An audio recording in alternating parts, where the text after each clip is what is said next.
चलिए बच्चों, आज हम लोग कक्षा 7वीं विषय देखेंगे विज्ञान एवं प्रौद्योगिकी के अंतर्गत अध्याय 5 मापन। मापन का हम लोग जो है क्रियाकलाप 1 समझे थे और क्रियाकलाप 2। अब आगे हम लोग बात करेंगे मापन के आगे के जो चैप्टर के अंतर्गत आती हैं क्षेत्रफल। क्षेत्रफल क्या होती है इसको आज हम लोग समझते हैं। तो यहाँ पर जो है चित्र में देख सकते हैं 5.4 खेत का बड़ा या छोटा होना, यहाँ पर क्षेत्रफल हम लोग पढ़ेंगे। क्षेत्रफल में दिया गया है कि यहाँ पर जो है कुछ खेतों के नक्शे दिए गए हैं, जिसमें एक देख सकते हैं बीच में किरण और ऊपर देखो सलमा और नीचे श्यामू के खेत दिखाए गए हैं। क्या आप नक्शा देखकर बता सकते हैं कि किरण, सलमा और श्यामू में से किसका खेत बड़ा है? और तय किया जा सकता है क्या कि कौन सा खेत बड़ा है और कौन सा खेत छोटा है? तो हम लोग क्षेत्रफल के माध्यम से पता लगा सकते हैं कि कौन सा खेत का क्षेत्रफल जो है बड़ा है और छोटा है।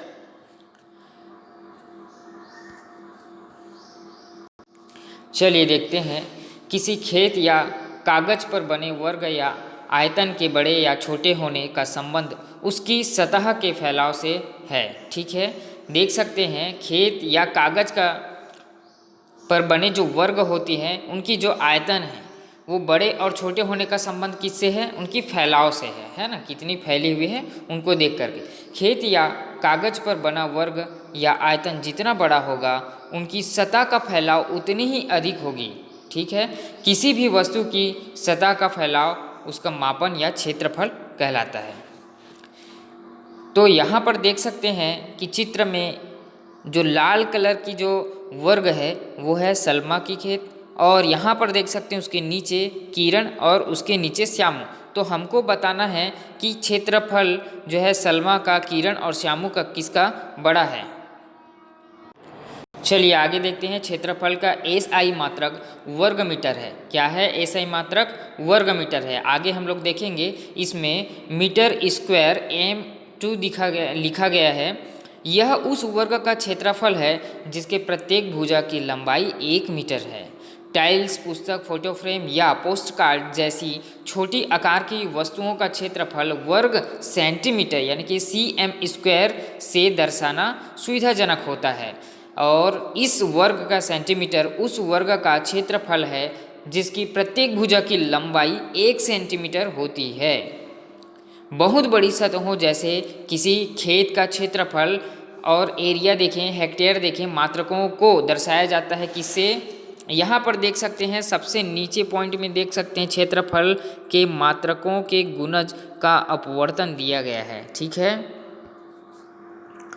देखो यहाँ पर देख सकते हैं आप लोग कि 1 वर्ग मीटर बराबर होता है एक वर्ग मीटर बराबर 10,000 वर्ग सेंटीमीटर, और उसी प्रकार 1 हेक्टेयर बराबर होता है 100 एयर, और 1 डेसीमिल बराबर होता है 40 वर्ग मीटर। 1 एयर बराबर 100 वर्ग मीटर, 1 हेक्टेयर बराबर 10,000 वर्ग मीटर, 1 एकड़ जिसको बोलते हैं क्षेत्रफल की दृष्टि से देखें तो 1 एकड़ जो होती है 100 डेसीमिल। याद रखिएगा 1 एकड़ बराबर 4,000 वर्ग मीटर। यहाँ पर क्षेत्रफल के मात्रकों के गुणज तथा अपवर्तन को याद रखना है, इस प्रकार क्षेत्रफल निकाल सकते हैं।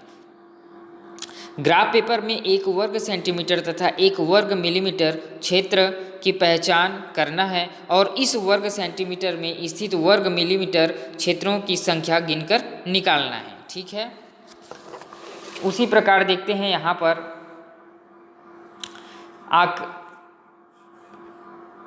चलिए देखते हैं सारणी क्रमांक 5.4। यहाँ पर दिया गया है नियमित सतहों की क्षेत्रफल की गणना हेतु सूत्र दिया गया है। तो हम निकाल सकते हैं। यहाँ आकृति देख सकते हैं कि आयत की आकृति देखो किस प्रकार से दिखाई दे रही है। आयत की आकृति, हाँ, आयत की आकृति फर्स्ट नंबर में देखेंगे लंबाई गुणित चौड़ाई, है ना। लंबाई गुणित चौड़ाई, यहाँ पर आयत है। और दूसरा देखो, दूसरा में क्या दिखाई दे रहा है आप लोग को, वर्ग, है ना। वर्ग किसको बोलते हैं, तो क्षेत्रफल की दृष्टि से आयत भी जानना जरूरी है। वर्ग देखो, भुजा स्क्वायर दिया गया है, मतलब भुजा का 2 बार गुणा करना है।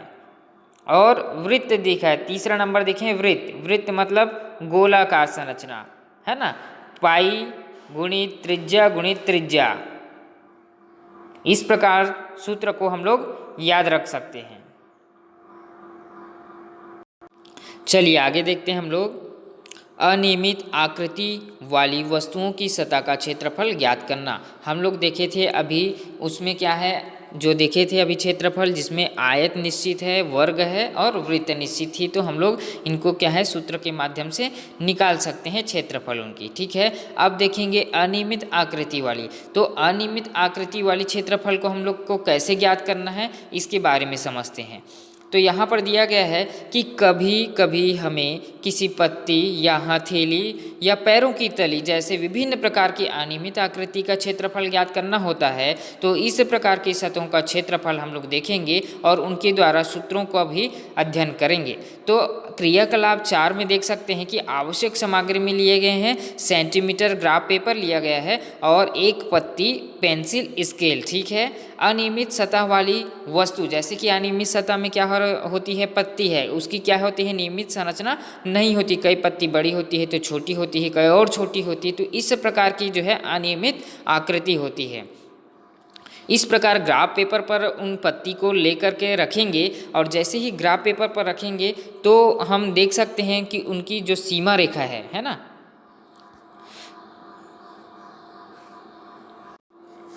चलिए आगे देखते हैं। पेंसिल रखेंगे और एक पत्ती रखेंगे और उस पत्ती को हम लोग किस में रखेंगे, ग्राफ पेपर में रखेंगे। अब देखते हैं कि सीमा के अंदर पूरे वर्ग में, है ना, उनकी संख्या ज्ञात करेंगे। जैसे कि आप लोग देख सकते हैं चित्र के माध्यम से, चित्र में दिखाई दे रहे ग्राफ पेपर के ऊपर हम लोग क्या रखे हैं, पत्ती रखे हैं और उसको क्या करेंगे, पेंसिल के माध्यम से हम लोग उन वर्गों की संख्या को नोट करेंगे, ज्ञात करेंगे और आधा से आधा, मतलब आधे जो एरिया है उसको घेरे रखेंगे, है ना। एक्स और वाई के उसमें पेंसिल में लिखेंगे एक्स वाई, तो उन वर्गों को छोड़ दीजिए जो आधे से कम है, ठीक है। आधे से कम है उनको क्या करेंगे, छोड़ेंगे। जहाँ पर दिखाई दे रहे आधे से कम, मतलब रेड कलर की दिखाई दे रही हैं आप लोग को चित्र में, उनको छोड़ना है। तो उपरोक्त विधि से प्राप्त वर्गों की कुल संख्या x प्लस वाई की पत्ती के क्षेत्रफल का लगभग मान होगा, इसका मात्रक वर्ग सेंटीमीटर होगा।